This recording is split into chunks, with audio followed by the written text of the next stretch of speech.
What is up, guys? Welcome back to the FordTechMakuloco channel. So today, Alex and I are diagnosing an oddball AC concern on his 2010 F-150. And this right here is a perfect example of why I never use aftermarket parts on these vehicles. And especially, I never use aftermarket parts when it comes to electronics. All right. So what happened with this vehicle is the customer said the AC does not work. I come to find out he was in here replacing the blower motor speed controller. You see it right here with an aftermarket part, which you can easily tell by the markings on it, and there's no Ford logo on it. And he spliced in a new harness on here. Okay, handy dandy splice job there. I'll have to go in and fix that properly. It's a fire hazard really with the amount of amperage that goes through here, but it's all intact for now and working. The problem with the aftermarket blower motor speed controllers and other components on these vehicles in general, anything, it could be anything, aftermarket electronics, is that it causes a lot of new issues, weird issues with the vehicle. So I had a vehicle, same thing, 2011 maybe, use the same style blower motor speed controller. This is from another vendor. And in that vehicle, it had the issue, which is really common, where he goes to turn on the AC system, you know, the HVAC system, and the blower motor just goes on high, full blast coming out of it all the time. You go to turn it down, down, down, down, down, and it will not go down. It just sits there on full blast on high. So he went out and he changed out the control, the blower motor speed controller to this brand, this weirdo unknown brand. Thought he fixed the concern, sees it's common out there, he put it in there. Guess what? It fixed the concern all right. Now, randomly, while he's driving down the road, it's fine, medium, low speed, and all of a sudden goes whoosh, real full blast, and then stops. Full blast, stops. And that was caused by an aftermarket blower motor speed controller. But a Ford went in there, didn't do anything else, and the thing's just fine. So on this vehicle right here, it's even worse. So this is another off-brand right here. And like I said, everything's wired in properly for now and working, but this is causing a new issue. And we're gonna show you right now, all right? So what I'll do is I'll turn the fan on, get some airflow across the fins on here, and we're gonna turn the AC on. Okay, so we're gonna put on auto. Okay, see everything lights up, responds up here, and over here, you can see where we have an AC request. Go ahead and start it up. Watch. You're on auto. Once it comes down a little bit, boom, you see that? Real quick, it did an AC request on there. You saw the pressure on that AC system jump, and then it cuts off. Meanwhile, this blower speed controller, for whatever reason, takes a long time to turn the blower on. So right now it's just ramping up for the AC system. And it's been on for what, 5-10 seconds already. So with that blower speed controller, believe it or not, it's actually interfering with the control head, and it's not allowing the AC request to be sent out to the PCM to turn the AC on. Watch. All right, turn it off. So what I'm gonna do now, hopefully right in front of you, is I'm going to take this.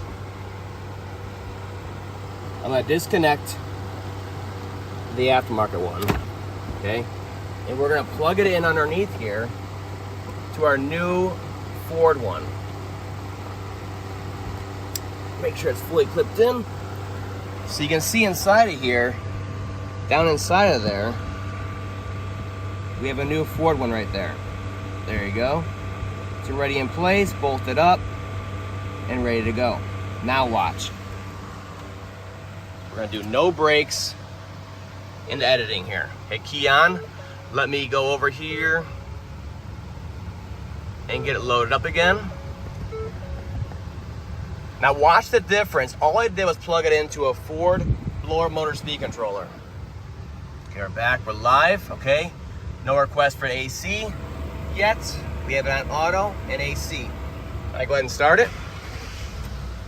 Let it run. Once the idle comes down a little bit, look at that.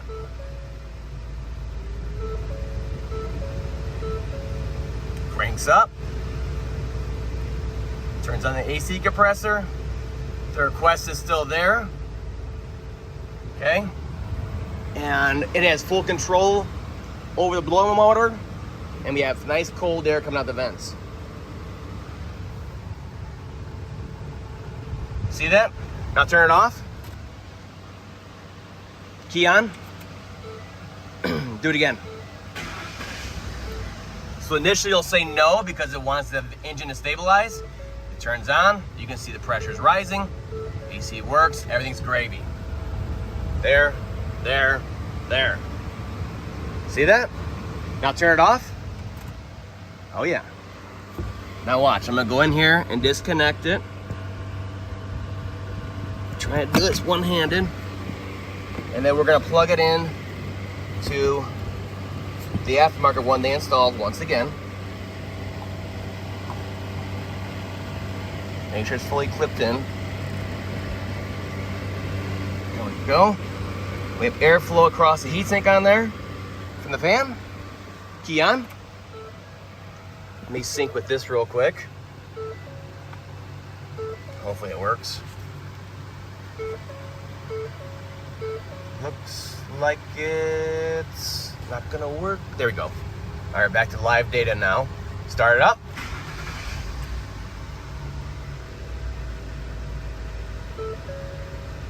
Idle down, real quick. Done. You see that? It requested for like a half a second, and then it cut it off and never requested again. This looks a little fuzzy, huh guys? There we go. You see that though? It requested for like a half a second. I didn't touch anything else. You guys saw me. I didn't touch anything else besides swapping out the blower motor speed controller. That's all I did. And that somehow is causing an issue with not coming on, backfeeding, you name it, and it's causing the control head to act erratic. Unbelievable what these aftermarket electronics do. You see this, Alex? You see? Yep. This is why you don't play around, because I could have a customer come in with a concern for a blower motor, and I say, forget Ford and their prices. I'll put on an aftermarket one. Works for 5 minutes, they go home, and they got problems, and I have dissatisfied customers. All because I didn't want to use the Ford part and be done with it. Out the door, done. And the guy's happy. Look at it, still no AC going. Nothing.